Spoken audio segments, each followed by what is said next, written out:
Yes, we did get both good and bad responses. With the church, we'll say we ruffle their feathers. So I'm a member of the Church of Jesus Christ of Latter-day Saints, and I thought I could talk about what I've seen as the general reaction from members of my faith about Secret Lives of Mormon Wives. There's been a lot of mixed reactions, mostly negative, but some positive. On the show, the women talk about how they're trying to modernize people in our faith, and I've definitely seen that, and that's been a positive for sure. Like, people seeing that we're real people and we make mistakes. I will say what most members I've seen be upset about is just that our faith is being misrepresented and profited on. As far as I know, the church hasn't excommunicated any of the women on the show. They did put out a statement, I'll have it on the screen, where they talked about how it's not an accurate portrayal of our members' lives. I feel like personally, I enjoyed the show. I would like reality TV, but what I did take issue with is that the show really was fair and accurate in talking about some of the things that we believe, but then some of the things were very not accurate of what we believe.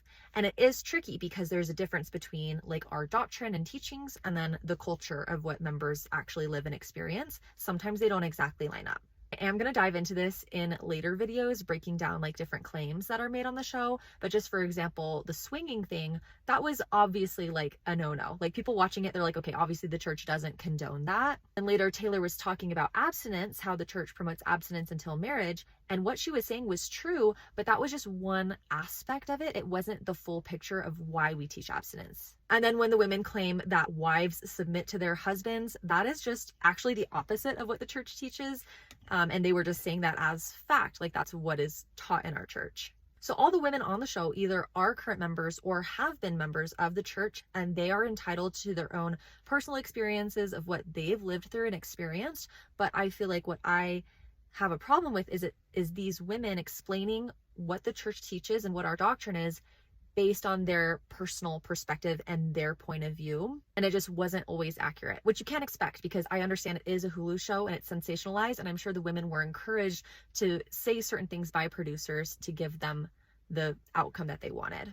So I've had some members of my audience say, Mimi, why are you promoting this show? Why do you keep talking about it? And it's not that I'm promoting the show. It's more that I feel a sense of responsibility to teach people who are interested in what we actually believe, what the church has put out, in the handbook, what is the doctrine, straight from the source. But if you have wondered, is the cast of women on the show an accurate representation of women in the Church of Jesus Christ of Latter-day Saints? I would argue that you can't take a group of 8 or so women and say they represent millions of women across the world, because we're all so different. We all have our own stories, our own background.